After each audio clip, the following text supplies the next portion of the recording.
On retrouve en direct de Kaboul Cyril Payen, l'un des rares journalistes occidentaux présents à Kaboul. Bonsoir Cyril, vous êtes l'envoyé spécial de France 24. Alors les talibans s'apprêtent donc à dévoiler leur gouvernement, mais toujours aucune apparition publique d'Hibatullah Akhundzada, le chef suprême des talibans.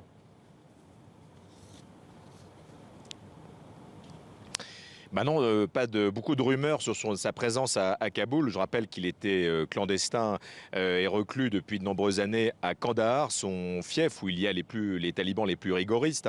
Et c'est un homme dont on ne sait rien. Il n'y a même pas de photo de lui, donc il symboliserait son retour ici symboliserait évidemment la grande victoire des talibans. Et vous le disiez, rumeurs également persistantes de la formation imminente d'un gouvernement. Sera-t-il inclusif, comme le laissait entendre en pleine offensive de charme diplomatique les talibans ces derniers jours? Il semble que ça ne soit pas autant le cas et qu'ils soient autant libéraux qu'ils le laissent entendre. On a pu rencontrer l'un de leurs porte-parole, un homme aussi de Kandahar, un peu sur la ligne dure des talibans, et ses mots étaient assez vigoureux à l'égard des Américains, à l'égard de la communauté internationale, à l'égard des réfugiés qui essaient de partir d'Afghanistan, en disant que tout cela avait été exagéré, que les Afghans voulaient rester ici, et tout en appelant les Afghans eux-mêmes, qui commencent à être extrêmement inquiets puisque le pays est au bord de l'effondrement. Il n'y a plus d'argent liquide, on manque de beaucoup de choses ici, les institutions sont complètement bloquées,